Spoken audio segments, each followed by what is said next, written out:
નમસ્કાર, તમે જોઈ રહ્યા છો Gujarati news YouTube channel. Viral video અને તાજા સમાચાર જોવા માટે અમારી આ ચેનલને સબસ્ક્રાઇબ કરો. સુરત શહેરમાં સુરત મ્યુનિસિપલ કોર્પોરેશન એસએમસીના કાર્યપાલ ઇજનેર વિપુલ ગણેશ ગવાલા સામે લાંચ લેવાનો ગંભીર આરોપ સામે આવ્યો છે. કેસમાં મહત્વપૂર્ણ વળાંક ત્યારે આવ્યો જ્યારે 8 દિવસ સુધી ગાયબ રહેલા ગણેશ ગવાલા અચાનક anti corruption bureau Gujarat ACB સમક્ષ હાજર થયા.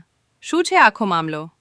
ફરિયાદ મુજબ ગેરકાયદેસર ડિમોલેશનની કાર્યવાહી ન કરવા બદલ 21 લાખ રૂપિયાની લાંચ માંગવામાં આવી હતી. આરોપ છે કે આ રકમમાંથી 4 લાખ રૂપિયાની પ્રાથમિક રકમ લેવામાં આવી હતી.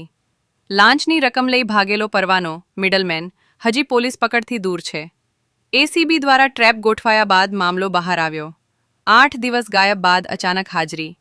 ટ્રેપ બાદ વિપુલ ગણેશ ગવાલા સતત 7 થી 8 દિવસ સુધી ગાયબ રહ્યા હતા. અચાનક તેઓ એસીબી કચેરીમાં હાજર થતા તપાસમાં નવી દિશા મળી છે. હાજરી દરમિયાન પ્રાથમિક પૂછપરછ અને નિવેદન નોંધવાની કાર્યવાહી કરવામાં આવી. વધુ 25 લોકોના નિવેદન. સસ્પેન્ડ કરાયેલા એન્જિનિયર અને પરવાના સામે 25થી વધુ લોકોના નિવેદન નોંધાયા છે. તપાસ દરમિયાન અન્ય પ્રોજેક્ટ અને ડિમોલેશન સંબંધિત ફાઇલોની પણ તપાસ ચાલી રહી છે. જો પુરાવા મજબૂત રહેશે તો કાયદેસર કાર્યવાહી અને ધરપકડની શક્યતા નકારી શકાય નહીં. આગળ શું? એસીબી હવે નાણાકીય ટ્રેલ, કોલ રેકોર્ડ અને મિડલમેનની શોધખોળમાં લાગી છે. લાંચની માંગણી અને વસૂલાત સંબંધિત વધુ પુરાવા એકત્રિત કરવામાં આવી રહ્યા છે.